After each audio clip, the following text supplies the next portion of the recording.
6 months ago, I couldn't get within 1% of my coach's lap time. Last month, for one lap, I matched him. The stuff in between taught me more than any course I could have ever bought. Here's everything the BMW M2 actually taught me about braking, about racing, and about how far I still have to go. In the beginning of the year, I decided to race the M2 for the first and second seasons of the year.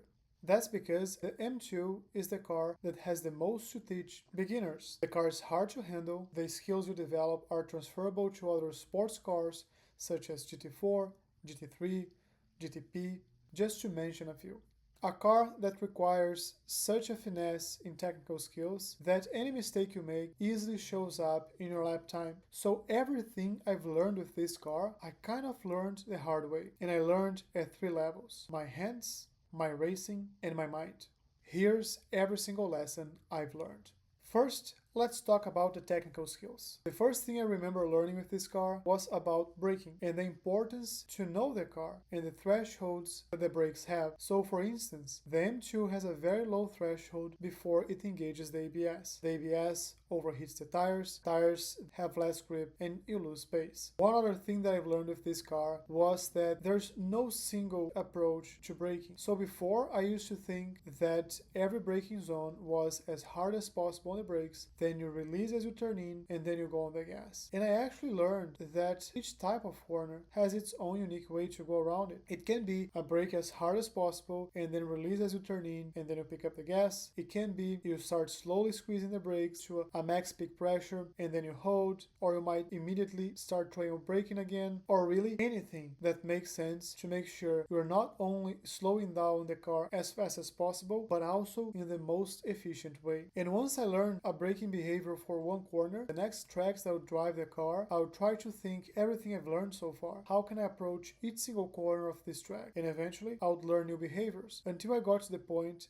that I kind of already internalized, that I don't think about exactly the behavior. I try the corner in a couple different ways and I see what works best. Then I reflect on what I'm doing and I try to perfect that.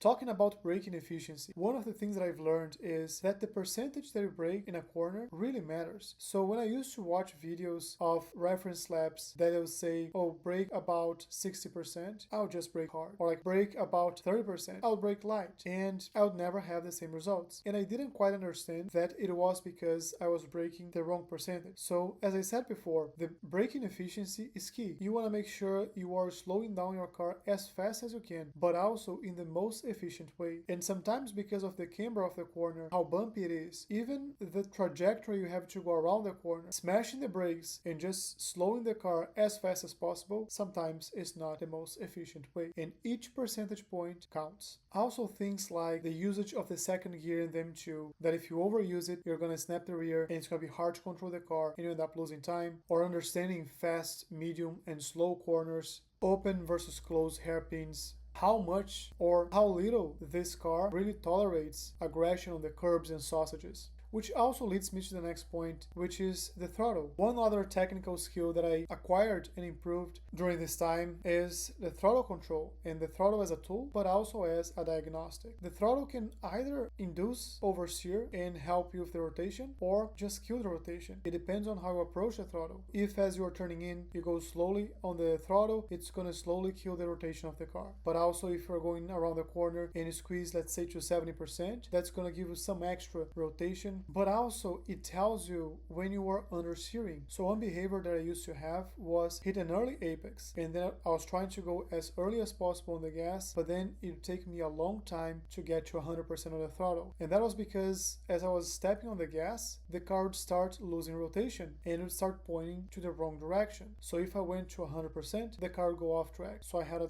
slower speed so the car would have time to get into the right direction, and only then I would get to 100%. But then I lost a lot of time on the entry and I thought I was trying to gain time by getting on the gas early. The past 6 months also served to teach me a lot about Racecraft. And one of the things I've learned is the race really starts in the qualifying, and being consistent during the race is better than having the fastest lap. To understand this better, we have to understand the car. The M2 is a car that makes it very tough for you to cleanly overtake other cars, because how hard it is to handle this car around the corners, or even how easy it is to sometimes snap the rear and lose the car completely. Having the best qualify possible allows you to stay in front of other drivers that might even have a faster pace than you have, but then it's gonna be on them to try to overtake you, not the other way around. And just to exemplify this point, I remember very recently a race that I had in Tsukuba that I was P8. I was 800ths of a second slower than P3. So we had 5 cars plus me all within 0.08 seconds. And when I thought about my lap during qualify, I knew exactly the mistakes I've made, and that wasn't my fastest lap. I was actually doing faster laps in the open lobby, but that resulted me to start in P8, which means I was relegated to the middle of the chaos in turn 1. And in that specific race, 2 cars ended up crashing in turn 1. I was able to avoid. I gained 2 positions. I went to P6. I was faster than P5, but just couldn't overtake him because there was no space. It's a track that's hard to overtake. The car is hard to overtake. Both combined made the job really impossible for me to gain more positions. So really locking in a good fast lap in qualify as fast as you can, it's gonna yield you more positions than you can imagine during a race. The other thing that I learned was about consistency during the race. That means that if I have to be a couple tenths slower than my actual fastest lap, but be consistent at that pace, then I should do it. I should give up on those like 1, 2, 3 tenths that I just cannot match consistently during the race to have a pace that I feel safe, that I can push without leading me into mistakes, because those mistakes can directly cost me the position or just get me further away from the car in front of me, and even worse, get closer to the car behind me. And the combination of these two things is very powerful. So just for instance, again, going back to Tsukuba, which is the last week that I've raced in this season, my first race, I won the race by 8 seconds. That was my gap to P2, and I achieved that by having a very strong qualifying lap, which allowed me to start first. So I didn't have to think about overtaking anybody. And then just being consistent with my fast laps, even though they were not faster than my qualifying lap, I was able to increase the gap to P2 and just focus on the empty track ahead of me, knowing that lap after lap I would have a consistent pace because I was feeling comfortable. And this also takes me to my next point, still about Racecraft, which is not racing looking into my mirror. So I used to have this bad habit of continuously racing, watching what the car behind me was doing, and that has led me in multiple instances to miss my braking marker and going wide in the next corner. So a gap that I had of half a second, of sometimes 1 second, I'll just lose the position because I lost the focus on what really matters, which is the track ahead of me. And I vividly remember 2 weeks that we had this season in Oulton Park. So Oulton Park presented a short and a long version this season, and they were back to back. And I remember in turn 1 how many times I lost the position because I went off track because I was looking the car behind me. There was one specific race that it finally clicked to me.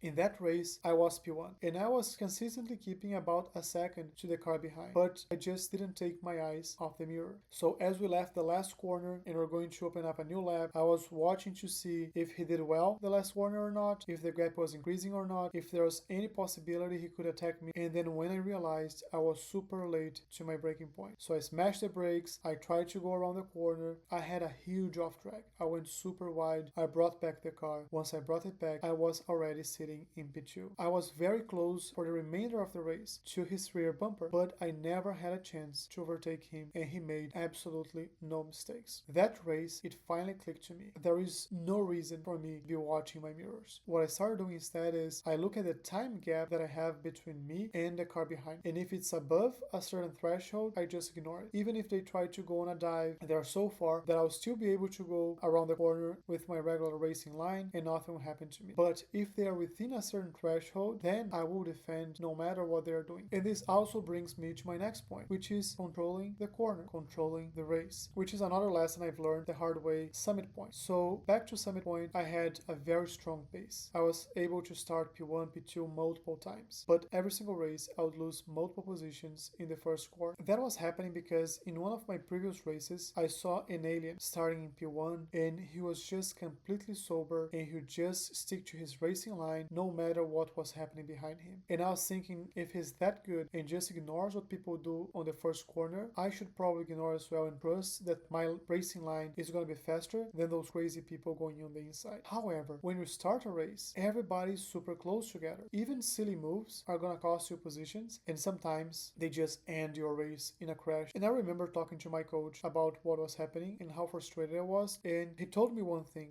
that stuck to me, and I remember about it every single race. He said, if you don't control the corner, your opponent is going to control it. And once you give the control to them, there's nothing you can do. So after that, I started racing thinking about controlling the lap, controlling the corner, controlling the fight. So if I'm the car ahead and I see that the gap that I have to the car behind is not big enough, I'm gonna go on the inside and I'm gonna defend and I'm gonna leave to fight another corner. And a lot of times all I need is one small mistake for them to drop back 5, 6, 7 tenths so I can focus on the race ahead and keep the gap or like even increase the gap. I learned that because of turn 1, but I use that in every single race, in every single corner at any time. Again, back to Tsukuba, I was in a race with a very strong SOF and I was P5, and behind me was a driver that I respect a lot. I've learned a ton from him and he's just a very strong driver, and I was able to maintain a gap from him through half of the race. Then as I was attacking the car in front of me, I ended up bumping them in the rear, which slowed me down and put me very close to the car behind. So from that moment on, I never had a chance to really pick up my pace again because the car ahead of me was now 7, 8 tenths ahead of me, but the car behind was about 3 tenths, which means I have to be defending every single corner. And in that race, I defended for multiple laps. It was stressful, I was exhausted, but I maintained the position. And the only reason why I maintained the position was because I went on defense mode and I made my moves early, so I didn't allow him any gap to try to overtake me. And I remember after the race, he came to the stream and he was talking about how proud he was of my handling of the car, how I defended, and most importantly, how I didn't crack under pressure. And the last piece that I really wanted to share with you guys is what I learned in terms of mindset. One of the key lessons that I'm taking away from this past 6 months driving the M2 is that fast progress is not the same as being close to the goal. There was a very interesting situation that happened in this past season. My goal in the first season was to be within 1% of the coach's lap time, and then in the second season was to be within half a percent point, so 0.5% of his lap time. For a couple weeks, I was consistently being within 0.5%. Then we started practicing at Ledenon, and I was struggling to even be consistently at 1% of his pace. That was very discouraging. I was very upset, and I remember when the week started, this is gonna be a tough one.